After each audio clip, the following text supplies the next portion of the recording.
Okay, hi guys. So in this lecture, we'll be seeing some more examples on OMDM and HBO, and then we'll be seeing reduction reactions. Okay, so let's take this example wherein we have something like this. What happens if we react it with HBO and OMDM? So first we'll take OMDM. We'll get this as the major product due to Markovnikov rule, and this would be attacking based on anti-Markovnikov rule.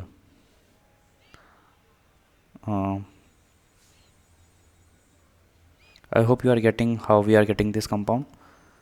You can guess. I am also giving a hint. Hydrolysis in acidic medium would also be there. So the first product which will be formed here is obviously we'll be getting this, okay, in OMDM, okay, and in HBO we will be getting something like this as a major compound.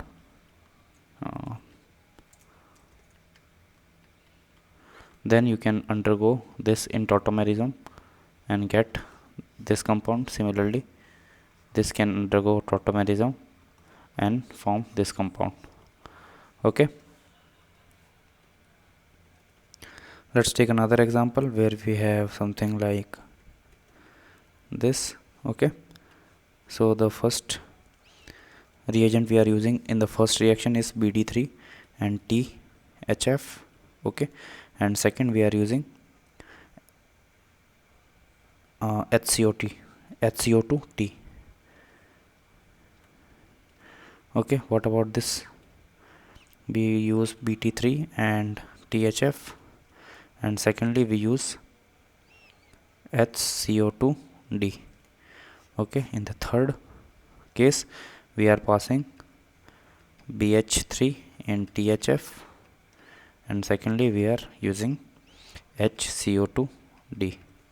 Okay, so what would be the case in the first case? In the first reaction it would be something like, again you have to go back and imagine what is the mechanism is like. So in the first step we are getting something like BH3 attached on all the sides, or on both the carbon atoms. Next what will happen is H minus would be going and attaching itself here, and as a result this bond would be broken up between carbon and boron atom, and we'll be getting something like, I'm just drawing here for the, I'll rub it once we are clear with the mechanism.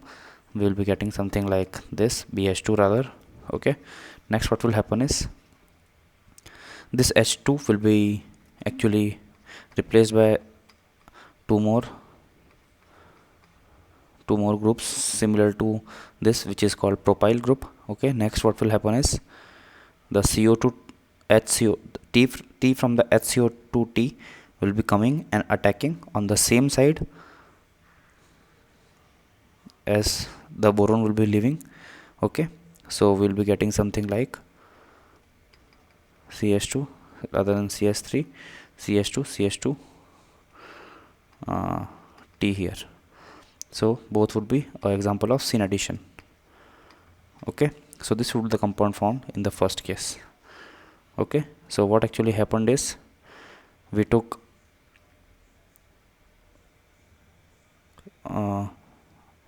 I think this was the BD3 example. I took this example rather. So let's say I took this as the first example. I'm just reversing the order. This is first, this is second, and this is third.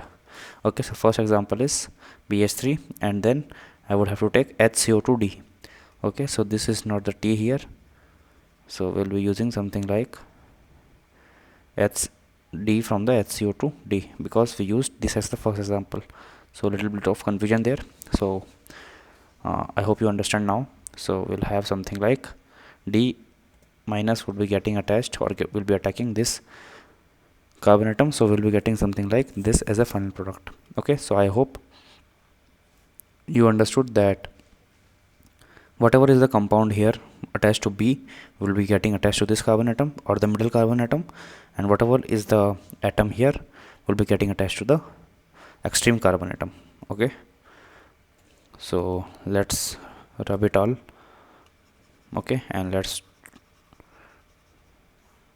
draw the main structure in all the cases. Okay, So we'll be having something like D from the VD3 and T from the HCO2T. This would be the major compound here, or major product here, and in this case we'll be having something like T from the BT3 and D from the HCO2D. Okay, and in this case we'll be having, actually we draw or we saw this mechanism. Okay, so we'll be having H from BH3 and D from HCO2D. Okay, so let us now move on to another concept which is called reduction reactions. Okay, so here what will we be having? We'll be having the first reducing reagent as LiAlH4. Okay, so this is the powerful reducing agent. Okay, and suppose we have Li plus and HAl minus H4. Okay, this is the structure of LiAlH4, and secondly we have NaBH4 or SBH. Okay, and it will be something like Na plus and B minus H4. Okay, so this would be the charges here. Okay, so now actually let's take a look at some of the conversions, and we'll look whether LiAlH4 or simply called LAH will be able to perform this or not. Okay, so if you talk about something like conversion of a ketone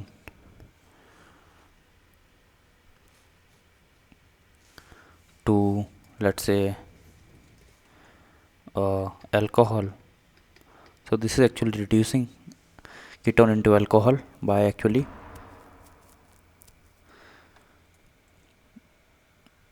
giving H minus to the carbon atom, which will be attached to the carbon atom. So LiLH4 can do this.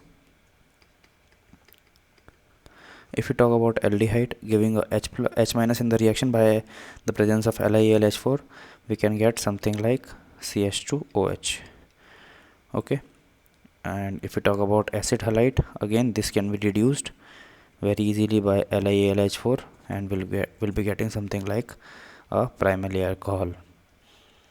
Okay, let's talk about acid group. Again, providing H minus to it will be reducing it into first ketone, okay, or rather first aldehyde, and then would be primary alcohol, but this would be the end result as primary alcohol. Okay, what about anhydride? Presence or giving H minus into the reaction to an anhydride would result into 2 alcohols or 2 moles of alcohols. Okay, and what if we have a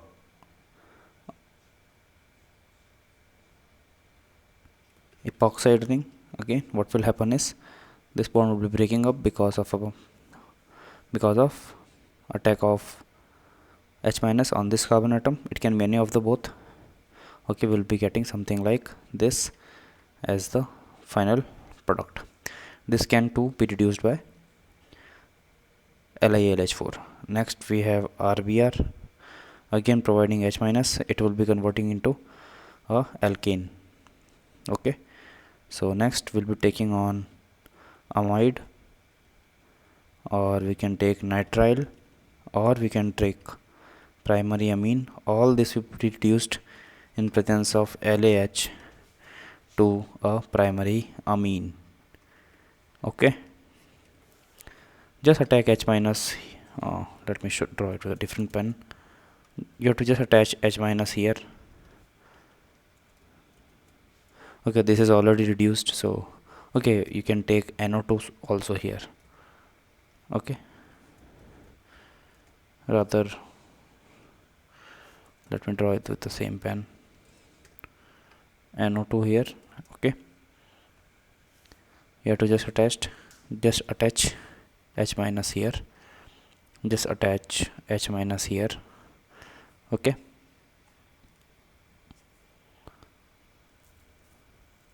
so with this we come to an end of this lecture. In the next lecture we'll be seeing some important statements on the reduction reaction, and then we'll be seeing some famous reduction processes. So till then, good luck and goodbye.